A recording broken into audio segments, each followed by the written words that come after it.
update kegiatan sekarang lagi ada beberapa project, mudah-mudahan bisa segera diberesin. Ada project duet sama email 10 to 5, ada project mau bikin single terbaru juga. Kebetulan sekarang lagi concern untuk lebih ke nyanyi. Iya, sebenarnya memang dari 2015 kan Smash sudah boleh project sendiri-sendiri, dan sekarang juga teman-teman Smash yang lain kebanyakan udah pulang ke Bandung, jadi jarang ada yang satu kerjaan gitu. Paling yang satu kerjaan biasanya paling sering sama Rangga, tapi sekarang juga udah lama nggak ketemu juga sama. Belum ketemu lagi. Paling kemarin juga ya kita kontekan via chat aja. Kok gimana artinya dengan kesibukan secara personal dengan anak-anak Smash, tapi lebih enakan mana sih kok? Kalau ditanya enak mana ya, kalau serunya lebih seru bareng-bareng sama anak-anak Smash. Yes. Tapi kalau sendiri itu jadi apa ya, kan biasanya 7 kepala, beberapa kepala kalau misalnya dalam satu project itu sebenarnya itu agak sedikit menghambat. Tapi kalau misalnya sendiri kan sekarang memutuskan apa-apa yang sendiri. Tapi kalau lagi dalam proses kerjanya, syuting atau rekamannya, kayak ngerasa bete aja sendiri gitu. Kalau ada teman-teman yang lain kan sambil nunggu bisa bercandaan, bisa ngobrol-ngobrol. Kangenin sama Smash, kita jalan-jalan bareng gitu, roadshow. Dulu kan seminggu tuh bisa 4 kali kita keluar kota gitu, itu sih yang dikangenin. Hubungannya masih baik-baik aja, nanti bulan Agustus pun juga kita bakal ada perform bareng. Rencananya dengan sangat disayangkan harus terhenti karena memang apa ya, aku memutuskan untuk tidak melanjutkan lagi hubungannya. Oh, udah putus berarti? Sudah putus karena satu dan lain. Ya sebenarnya apa ya, kalau boleh dibilang mungkin proses pengenalan kita satu dengan lainnya terlalu cepat gitu, apalagi apa ya namanya, untuk ke jenjang yang lebih serius yaitu pernikahan, kan itu sekali seumur hidup gitu. Jadi memang harus banyak hal yang kita pikirin gitu. Jadi gak cuman yang kayak kalau pacaran kan ya udah asik-asik aja gitu, mau ngapain asik-asik, tapi kita harus mikir ke depannya seperti apa gitu. Kalau sekarang ada kejadian seperti ini, kalau diaplikasikan nanti ketika kita menikah, akan seperti apa ya dampaknya gitu. Jadi ya secara dewasa kita akhirnya memutuskan untuk ya udah deh, mungkin sampai sini aja, kita nggak bisa lanjutin. Mungkin aku bukan orangnya yang bisa mendampingi dia sebagai pasangannya, sebagai suaminya gitu. Begitupun dia juga bukan orangnya yang akan mendampingi saya seumur hidup gitu. Jadi memang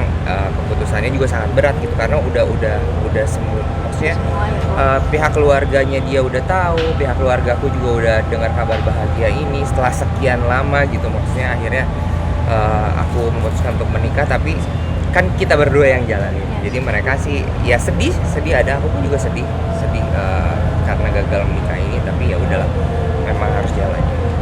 Perbedaan culture sebenarnya belum terlalu berasa ya, karena aku pun juga belum sempat ketemu dengan keluarganya dia. Kalau dia memang sering banget ketemu sama keluarga aku. Ya mungkin itu juga salah satu pertimbangan juga buat aku gitu, karena sempat beberapa kali kita ngobrol by video call gitu, juga apa ya, penyesuaiannya harus lebih ekstra sih gitu. Ternyata kalau misalnya sama pasangan sama yang beda negara tuh ya penyesuaiannya harus lebih ekstra. Sedangkan kan kalau dia memang sudah lama tinggal di Indonesia, hampir 8 tahun, sedikit banyak dia udah mengerti lah gimana culture di Indonesia gitu. Dan keluarga pun juga welcome. Sebenarnya keluarga dia juga welcome, cuman memang mungkin eksekusi untuk ketemu langsungnya belum ada. Cara move on, aku nggak cari cara untuk move on sih. Maksudnya ya udah jalanin aja gitu. Ya kalau misalnya yakin, kita juga nggak tahu ya, maksudnya akan digantikan cepet atau mungkin nanti kita harus nunggu. Tapi untuk sekarang sih aku berpikir kayak ya udahlah, aku nikmatin dulu kesendirian lagi gitu. Setelah setahun ini ada pasangan, ya udahlah aku nikmatin kesendirian lagi ya, sambil berjalan, jangan terburu-buru. Kalau kemarin kan mungkin kayak terbawa suasana gitu, banyak dari mana-mana udah kayak ayo udah kayaknya udah cocok. Tapi tanpa berpikir panjang akhirnya ya udah jadi pelajaran aja sih buat aku. Mungkin untuk mencari seorang pendamping, mencari seorang istri itu harus pengenalannya juga harus bener-bener yang dalam banget, nggak bisa secepat gitu juga sih kalau buat pribadi aku. Kebetulan aku yang memilih mundur sih dari hubungan ini gitu, karena ya apa ya, ya aku punya alasan tersendiri. Nggak lebih selektif sih, kayak lebih apa ya, mengenal satu sama lain dulu lah, jangan gegabah langsung kayak ya kan kemarin aku baru kenal beberapa bulan, aku udah langsung memutuskan untuk oh ya ini aku harus segera bertunangan gitu, udah ngeplan sampai ke pilih-pilih venue, pilih-pilih vendor, udah sampai deal juga sama wedding organizer, kayaknya terburu-buru waktu gitu. Ya itu terbawa suasana kan, akhirnya ya ternyata ya nggak segampang ini. Berarti untuk pasangan sekarang lebih santai ya? Bisa. Dari dulu juga sebenarnya santai, ini pun juga waktu itu datangnya juga nggak yang aku lagi pas nyari banget gitu. Ya sambil berdoa, sambil pasti ditemuin lah sama orang. Jadi teman-teman Smash yang tahu cuma siapa ya, baru Diki doang kayaknya yang tahu, yang lain belum tahu. Responnya gimana? Kemarin Diki tuh kayak, hah serius kenapa coy? Ya udah akhirnya ngobrol-ngobrol gitu. Bahkan kemarin tuh sebelum aku udahan tuh aku sempet komen-komen sama Bisma, Bis lo dulu lah, yang nikah kan lo udah lebih duluan pacaran nih.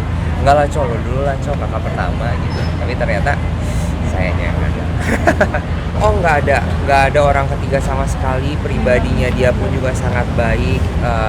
Cuman Prinsip apa? setiap orang kan punya kapasitas gitu, setiap orang punya kapasitas. Jadi mungkin aku punya kekurangan dan pasti ada seseorang yang bisa menerima kekurangan itu gitu, akan menyesuaikan dengan kekurangan kita. Nah tapi mungkin aku bukan orangnya yang bisa ya, aku bukan orang yang punya kapasitas untuk mengcover kekurangannya pasangan aku gitu. Aku sudah berusaha mencoba, tapi daripada aku membohongi diri sendiri dan akhirnya membohongi dia gitu, jadi aku mengutarakan apa yang aku rasakan gitu ya, dengan berat hati.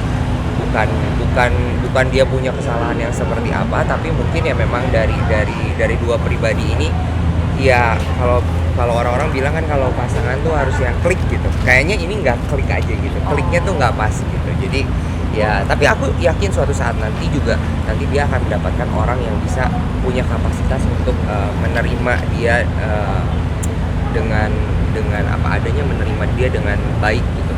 Sama pun juga aku juga banyak kekurangan banget. Aku yakin pasti kalau misalnya semua teman-teman tanya pasangan aku juga mungkin dia pasti banyak, aku bilang kekurangannya mungkin dia masih punya kapasitas di situ, tapi aku yang akhirnya ya udahlah, daripada aku nyakitin diri aku sendiri, aku nyakitin dia juga, mendingan sebelum dar ya udahlah, dengan baik-baik akhirnya aku mengutarakan apa yang aku rasain sejujur-jujurnya. Oke.